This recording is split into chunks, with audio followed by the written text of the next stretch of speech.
Bonjour, aujourd'hui je vais vous décrypter le conflit israélo-palestinien, non pas à travers les lamentations des gobelins qui peuplent nos banlieues, ni les complaintes des zombies qui croient pouvoir changer le monde en étant gentils, ni les jérémiades des troubadours médiatiques, mais avec l'acier affûté de la raison et la lumière de mon analyse de paladin qui ne plie devant aucun dogme. Ici, pas de discours dégénéré des temps modernes, seulement une quête honnête de la vérité, au service de la liberté et de la justice. Enfilez votre aubert, armez-vous de votre courage, car le chemin du conflit israélo-palestinien grouille de monstruosité en tout genre. On va commencer fort, très fort, parce que la vérité, c'est que le conflit israélo-palestinien, tout le monde s'en bat les couilles, sauf quelques catégories bien précises de créatures. Heureusement, j'ai un bestiaire très précis avec moi. La première espèce, ce sont les gobelins, de petites créatures agitées, frêles mais bruyantes, qui s'expriment dans une langue rugueuse et qui semblent hurler plutôt que parler. Vous les croiserez sûrement dans les catacombes modernes, métro, tram, RER. Ils grouillent, braillent et surtout, ils attendent la moindre fête païenne ou événement international pour sortir de leur taudis et foutre le sbeul dans la capitale. Leur stratégie, occuper le terrain, un peu comme dans Age of Empires, mais avec des trottinettes volées et des fumigènes. Leur plan de carrière, rester au village de départ et spammer les aides magiques de l'État, pendant que vous, nobles contribuables, financez leur croisade de reproduction intensive et leur rêve de conquête urbaine. Mais les gobelins ne sont pas seuls. En face, on trouve les spectres, élégants, discrets, intouchables. Ils vivent dans des tours d'ivoire dans le 16e arrondissement, soutiennent toutes les causes à distance depuis leur bibliothèque en acajou et militent activement pour vous culpabiliser d'avoir une identité. Ils ne se mélangent jamais avec la plèbe, mais contrôlent les runes sacrées des médias, les artefacts juridiques et les invocations du vivre ensemble. Je vais pas trop les clasher ici, parce que je sais qu'ils sont susceptibles, et j'aimerais pas trop que cette vidéo se termine par un procès. Mais vous voyez le genre, invisible, mais omniprésent. Et enfin, la horde, la plus vaste, la plus bête, la plus bavarde, les zombies. Mi-morts, mi-tweetos, 100% inutiles. Ce sont des idéalistes, des militants tout azimut, qui se battent pour tout sauf leur propre survie mentale. Ils sont communistes le matin, anarchistes à midi, écologistes le soir, non-binaires en after. Leurs armes, des articles de presse douteux, des posts LinkedIn de stagiaires dépressifs, et des slogans recyclés depuis 1968. Leur point commun, zéro esprit critique, zéro muscle, zéro ancrage. Ils sont programmables comme des PNJ dans Skyrim, sauf que, ils tweetent pendant les combats. Voilà, vous avez le détail de ces trois factions. Elles se partagent l'attention médiatique autour du conflit israélo-palestinien, pendant que 95% de la population essaie juste de payer son loyer et de finir sa semaine sans devenir fou. Le conflit israélo-palestinien, on en parle tellement qu'aujourd'hui tout le monde connaît la date du 7 octobre par cœur, alors que le souvenir du 13 novembre, les attentats du Bataclan, s'efface doucement. Pendant ce temps, la France est convalescente, dette abyssale, État obèse qui continue de siphonner chaque centime via les impôts, les taxes, les cotisations, et qui refuse de diminuer ses dépenses ou de réformer son système de retraite. Et les médias dans tout ça, c'est vendu, des traîtres, c'est prostituées de l'info. Ils jouent leur rôle, ils s'indignent, ils font semblant d'avoir trouvé le sujet noble, le sujet brûlant, qui va soi-disant changer vos vies. Spoiler.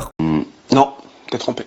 Passons vite sur le cas des journalistes. La vie est longue et la liste de leurs exactions tout autant. Je vous réserve une autopsie détaillée de leur cas dans une prochaine masterclass. Aujourd'hui, on va se concentrer sur cette masse qui fait l'exploit d'être encore plus désespérante que le ramassis d'ordures du monde de la presse. Parlons de la classe politique, notre élite. Commençons par l'extrême gauche, un cas classique d'opportunisme électoral, du tribalisme à peine masqué. Ils défendent les Palestiniens non pas par conviction humaniste, mais parce que c'est bon pour les voix, pour flatter leur clientèle et faire parler d'eux. Derrière leurs grands discours, des calculs de mercenaires, qui cherchent d'ailleurs déjà le prochain sujet pour s'attirer l'admiration des minorités. Ensuite, la gauche sociale au caviar, un mélange d'élite bourgeoise et d'amitié compliquée, trop d'amis spectrales pour prendre un vrai parti, trop heureux pour trancher. Au moins, ce théâtre leur fait gagner du temps. Ils n'ont pas besoin d'expliquer à quel point le reste de leurs idées sont bancales, et évitent ainsi de se compromettre sur toutes leurs autres défaillances. Le centre, un fantôme politique, un patient en état végétatif. On ne sait même plus s'il est vivant, s'il est mort, s'il est debout, s'il est assis. Personne ne sait ce qu'il fait là, ni à quoi il pense, et à quoi il sert. Pourtant, il est à la barre, et ce triste spectacle lui évite de rendre des comptes sur le bilan catastrophique de ces années Macron. La droite, elle, est en coma artificiel, un flop permanent, même pas foutu de s'opposer intelligemment. Ils font la même tambouille que la gauche, mais avec un costume. Je ne sais même pas quoi dire pour les clasher tellement ils sont inutiles. Et enfin, l'extrême droite. Eux, pour une fois, ont trouvé une fenêtre de tir médiatique. Ils peuvent passer pour les gentils. Pendant ce temps, ils peuvent trahir sur toutes leurs autres idées, pourvu qu'ils continuent de dire que les gobelins devraient retourner à Goblinville. Ils sont en recherche de normalisation, de respect, et l'instinct de toute personne saine d'esprit indique que ce groupe trahira le moment venu. Et vous dans tout cela, que vous soyez de droite ou de gauche, vous êtes gavés jusqu'à l'étouffement par une actualité mortifère, sur laquelle vous n'avez aucun levier. Vous êtes pris dans les filets d'un pouvoir qui vous vend des figures d'autorité comme représentants, alors qu'ils ne sont que des marionnettes de l'ombre. Petit à petit, vous sombrez dans un état végétatif, prêt à devenir des zombies idéologiques, malléables à ceux par le premier nécromancien venu. Tout en vous gavant d'infos sur Gaza, il vous façonne à sa guise, pendant qu'il détourne tranquillement l'argent public. Votre argent, si vous faites encore partie de ceux qui bossent, ceux qui cotisent, et ceux qui tiennent encore debout. Il vous dit chut, qu'il ne faut pas en parler, que ça fait populiste, qu'il faut rester bien poli, bien soumis, bien zombie. Pendant ce temps, on crache sur votre héritage, on efface ce que ce pays a de plus précieux, sa culture, son histoire, sa beauté, tout ce qui faisait que la France était ce joyau que l'on était fier de transmettre et que l'on avait du mal à quitter. Mais je m'égare. Heureusement, tout n'est pas perdu, parce que je sais qu'il reste des chevaliers en armure rouillée, quelques paladins avec le dos droit et les yeux ouverts. Vous n'êtes pas nombreux, mais vous êtes là. Vous sentez que cela cloche, que ce monde part en couille et que l'on vous prend pour des jambons depuis un bail. À vous, je vous dis, restez droit, ne baissez pas les bras, continuez à bosser, à construire, à penser, à aimer. Concentrez-vous sur ce que vous pouvez changer, votre corps, votre esprit, vos proches, vos projets. Merci pour votre écoute, c'était le Paladin de l'actualité. Abonnez-vous et surtout, gardez votre armure propre. Ciao.